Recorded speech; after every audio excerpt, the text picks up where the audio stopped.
magistrados, jueces, víctimas, todos conspirando contra su pobre inocencia. Cuando en 2018 fue informado de que ese testigo se quejaba de haber mentido contra mi hermano y contra mí, pedí al abogado Cadena que verificara esto. Transmití al público las deliberaciones de la Corte Constitucional. ¿Se refiere a mí? Estas conductas. En directo con Coronel. Jonathan, tengo entendido que el señor expresidente también hizo su explicación. Vamos a verla y a comentarla y después hablamos todos de este tema. Por supuesto, señor. Aquí lo tengo para que usted pueda verlo y reaccionar a él. Sí, señor.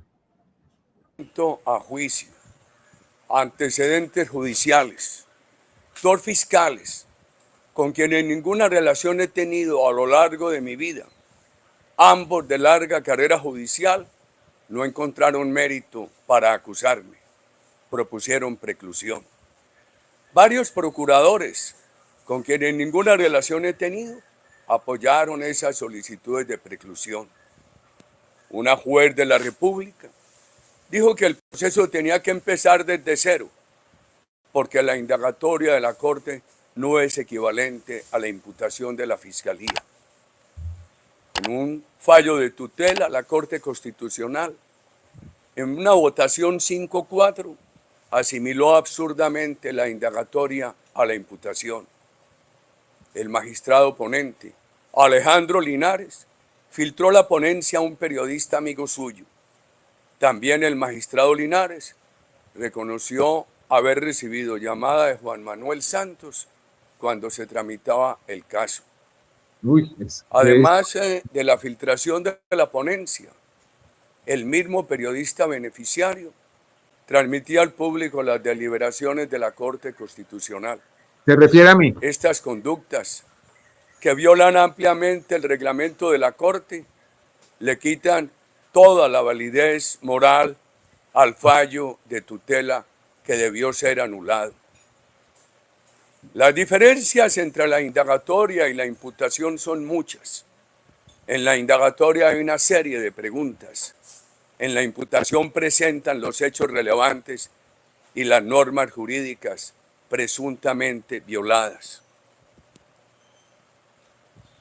Animadversión de algunos magistrados en mi contra. Los magistrados José Luis Barceló, Luis Antonio Hernández y Fernando Castro Caballero, al adelantar la investigación en contra de mi persona, negaron a mis abogados la existencia del proceso. Estos magistrados nunca me permitieron versión libre. Conocí el proceso cuando me llamaron a indagatoria. Entre julio de 2018 y agosto de 2020, estuve en libertad cuando, al decir de los magistrados, soy una persona peligrosa para la sociedad. Entre el llamamiento a indagatoria y la indagatoria transcurrieron casi 15 meses. Y entre la indagatoria y la medida de privación de la libertad hubo otros 10 meses. Consideraron que yo soy un peligro para la sociedad, pero me tuvieron en libertad todo ese tiempo. Los magistrados Barceló y Hernández, en clara violación a los principios éticos de la justicia, siendo el primero presidente de la Corte, agitaron ampliamente el caso contra mi persona en medios de comunicación.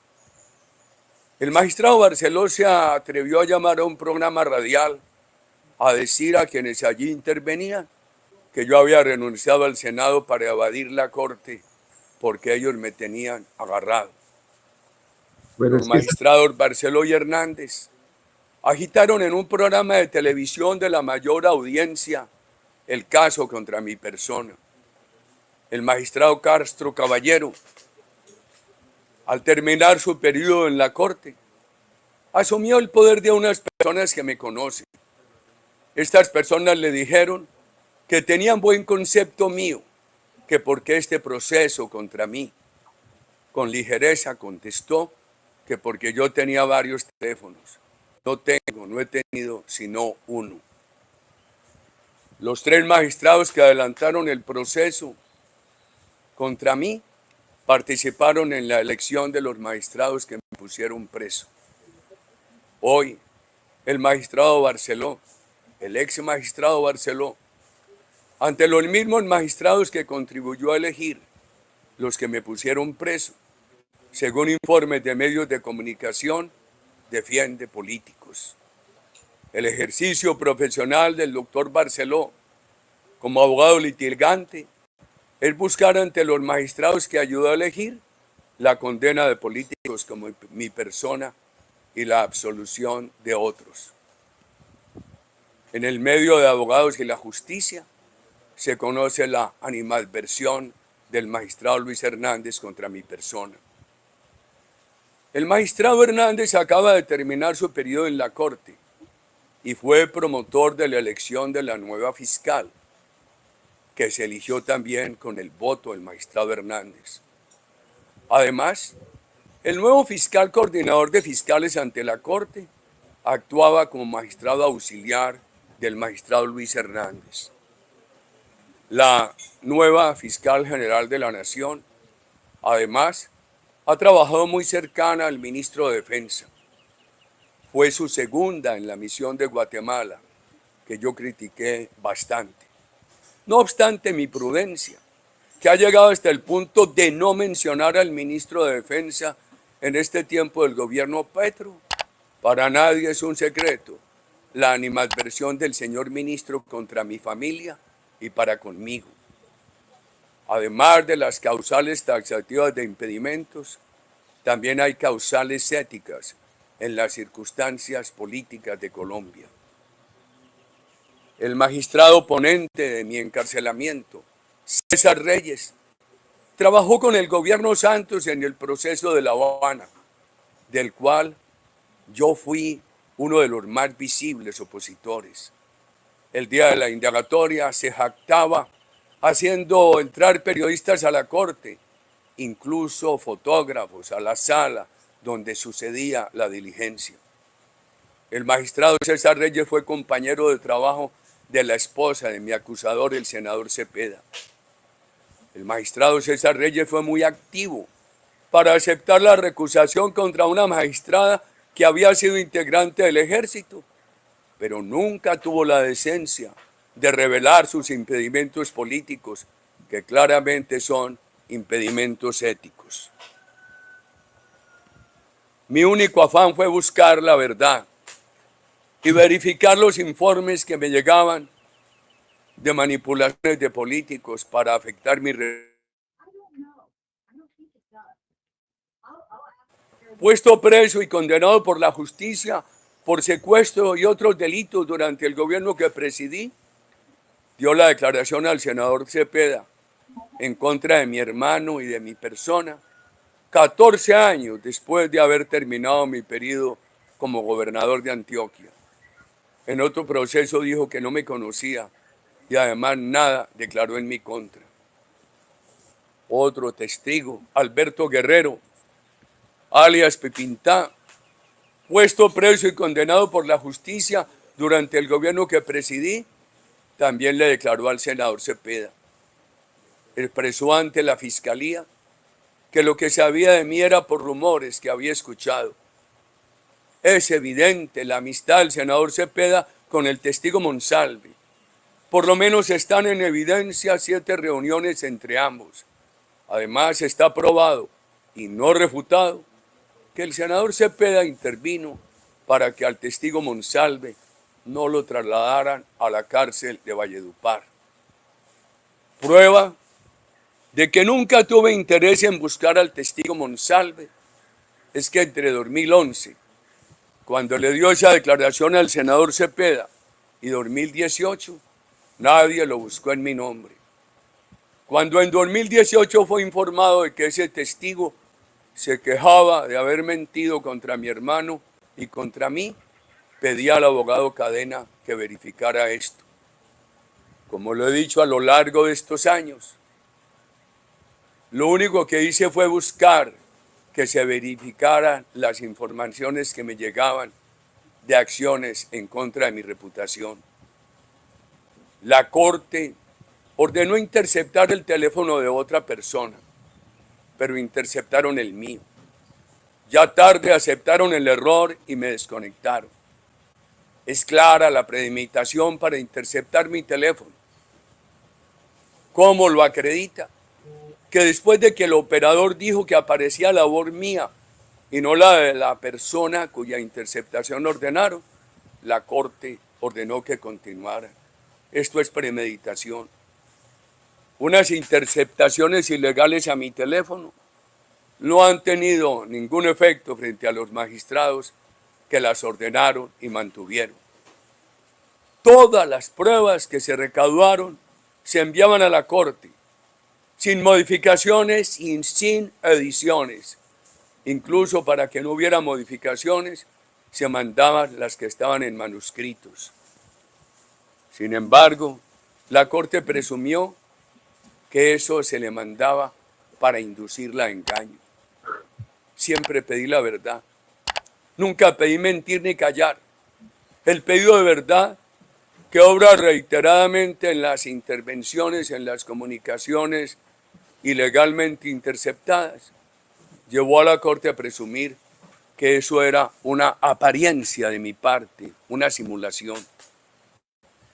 Este juicio lo adelantan por presunciones políticas, por animadversiones personales, por venganzas políticas, sin pruebas que permitan inferir que yo buscaba sobornar testigos o engañar a la justicia. Jamás se me ocurrió llamar al magistrado Álvaro Hernán Prada, entonces representante a la Cámara, para que me ayudara en este caso. A él lo abordaron en Neiva con una razón del testigo Monsalve. Inclusive en esta etapa, en la actual etapa, mi defensa presentó sábanas de llamadas telefónicas que indican que tampoco de mi oficina del Senado lo habrían llamado. Jamás he involucrado personas a delinquir, menos a personas de la edad de mis hijos. No conozco a Juan Carlos Sierra, el Tuzo. Lo extradité. Las visitas de Cepeda y Piedad Córdoba a cárcel de Estados Unidos son hechos que han tenido notoriedad. Además, con otros paramilitares que han estado recibiendo esas visitas como Mancuso. También han tenido notoriedad que le preguntaron a los paramilitares extraditados por presuntas relaciones mías con el paramilitarismo. Además, ofrecieron beneficios. ¿Qué diferencia en el tratamiento? A mis acusadores les permiten de todo y a mí me acusan sin pruebas por soborno de testigos y engaño a la justicia. Ha quedado claro en este proceso el origen de las menciones que han hecho personas sobre el exfiscal Montealegre, cuya rabia política contra mi persona y mi familia también es notoria. Esta manipulación en contra de mi persona da señales de hacer parte de la motivación para un acuerdo de paz total o para una ley de punto final. Entonces que le perdonen a los delincuentes, como lo hicieron con la FARC, y lo justifiquen con la ficción de perdonar a quienes no hemos delinquido. Con todo esto coincide la traída de Mancuso, a quien yo extradité. Ha sido tanta la manipulación en mi contra que el señor Mancuso no quiso declarar en mi caso, sacando disculpas inaceptables. Tampoco declaró Monsalve ni la supuesta víctima de Yanira. Pero las declaraciones de Monsalve y otros en el juicio contra el doctor Diego Cadena habrían sido más que suficientes para que la Fiscalía desestimara cualquier posibilidad de acusarme. Quieren y necesitan igualar a quien hemos defendido la democracia y la ley con los delincuentes. ¿Dónde están las pruebas contra mi persona? Dios mío. No tienen pruebas para desmentir que el doctor Andrés Arias me dijo en un juzgado de Estados Unidos que en la cárcel donde él se encontraba, personas extraditadas por mi gobierno afirmaban que el caso contra mi hermano era una venganza por la extradición. ¿Acaso yo le inicié el tema al doctor Andrés Arias? No tienen manera de negar que el doctor Abelardo del Espriella, por pedido mío, simplemente confirmó esas versiones con los presos. ¿Acaso yo manipulé al doctor del Espriella? No tienen una sola prueba para decir que yo inicié o manipulé a los presos de Miami. Estas personas, en documento apostillado por el Consulado de Colombia, ofrecieron a la Fiscalía declarar sobre el caso de mi hermano y sobre el asesinato del doctor Álvaro Gómez Hurtado, que está en la impunidad, como también está en la impunidad la financiación de Odebrecht a Santos. Reclamo que esas declaraciones la justicia nunca las recibió. No tienen manera de desmentir que fue Vicky Jaramillo, sin intervención alguna de mi parte, quien me informó sobre el propósito del preso Monsalve de corregir la mentira. Por eso pedí al doctor Cadena la verificación. Para acusarme, ignoran que jamás inicié ni concebí ni ordené ofrecer beneficios a presos, menos para que callaran o mintieran. ¿De dónde sacan que yo determiné, con la ayuda de personas, para que se sobornara a testigos o se engañara a la justicia? Mi único antecedente con Juan Carlos Sierra el Tuzo fue extraditarlo. Según la acusación, en este caso yo habría manipulado a Juan Carlos Sierra o a quienes me informaron sobre sus comentarios de la visita de los doctores Cepeda y Córdoba a la cárcel, donde pidieron información de mis vínculos con los paramilitares y ofrecieron beneficio. Me acusan, a pesar de las reiteradas afirmaciones de los doctores Roque Arizmendi y Juan Manuel Aguilar, en el sentido que ellos tomaron la iniciativa de informarme sobre el relato de Sierra el relato que Sierra hacía de la visita carcelaria. Y todo se dio en las circunstancias de tiempos políticos, cuando algunos, como el senador Cepeda, basaban su campaña en el atentado permanente contra mi honra. De esta acusación también se infiere que yo me habría aliado con una fiscal presa que no conozco para que ella me ayudara acusando montajes de los doctores Montealegre y Perdomo. No hay una sola prueba que pueda invocarse para afirmar que la iniciativa fue mía, directamente o indirectamente a través del doctor Cadena. De acuerdo con el esquema general de la acusación, yo habría organizado un complot para que los presos de Cómbita, algunos miembros de la oficina de Envigado, relataran en medio de la discusión política que el senador Cepeda y Mercedes Arroyave, quien ha huido de este proceso, acudieran a preguntarles por mis supuestos vínculos con paramilitares y a ofrecerles beneficios. Además, los presos aclararon que le solicitaron la reunión para indagar sobre unas fosas y el objetivo de la reunión, ya en ella, fue indagar por presuntos vínculos de mi hermano y de mi persona con el paramilitarismo y les ofrecieron beneficios. Para acusarme, desestiman todas mis acciones como presidente de la República en contra de la oficina de Envigado. ¿Acaso yo me inventé la presencia del reinsertado Mosquera en Pacho, Cundinamarca, donde me dijo que el senador Cepeda y el hoy ministro Iván Velázquez lo habrían abordado para preguntarle por mis vínculos con paramilitares? La acusación que me hacen se somete, simplemente copia la providencia del magistrado Reyes, quien supone contra la evidencia que al pedir yo que todo lo recaudado se enviara a la corte, lo que pretendía era engañar a la justicia.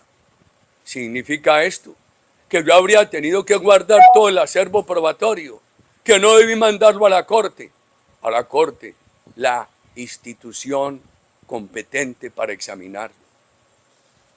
La acusación se suma a los magistrados que consideraron que yo carezco del derecho a defender mi honra, que si lo hago soborno testigos y engaño a la justicia. Después de las 2 solicitudes fallidas de preclusión, todas las nuevas pruebas practicadas me favorecen. Sin embargo, las desestimaron, me acusan. Me abren las puertas de la cárcel sin prueba, con las pruebas al contrario, por suposiciones, ánimos políticos y la necesidad de igualar a quien no ha delinquido con quien lo ha hecho. Bueno, pues ustedes vieron, el expresidente Uribe piensa, como lo ha dicho siempre, que esto es una gran conspiración en donde están magistrados, jueces, víctimas, todos conspirando contra su pobre inocencia y que no hay ninguna prueba, pero pruebas sí hay. Ha quedado demostrado a lo largo de las audiencias de preclusión en donde la Fiscalía de Barbosa pretendió justamente ignorar el valor de esas pruebas, pero que salieron a la luz pública y que muchos de ustedes pudieron conocer. La juez está citando para los días 17 y 24 de mayo la audiencia para la presentación del escrito de acusación que, como les digo, a mi manera de ver, tiene muchas deficiencias, pero todavía hay mecanismos legales para enriquecerlo, para mostrar la cantidad de pruebas que hay y para integrarlo a lo que debe ser la audiencia de preparatoria del juicio al señor expresidente Álvaro Uribe.